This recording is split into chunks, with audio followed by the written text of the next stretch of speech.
Reaction তো খুবই ভালো এসছে এবং প্রচুর প্রচুর মানুষ খুব ইমোশনাল হয়ে গেছে, খুব ইমোশনাল রিয়াকশন,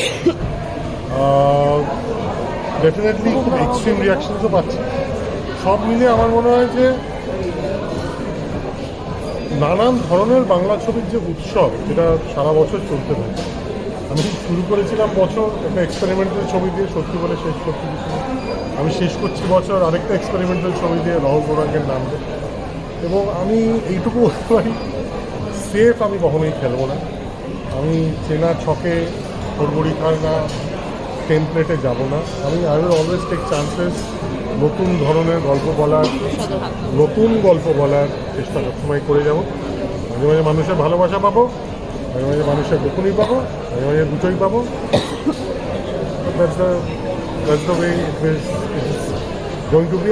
মানে এরকমভাবেই আমি ছবি আনি।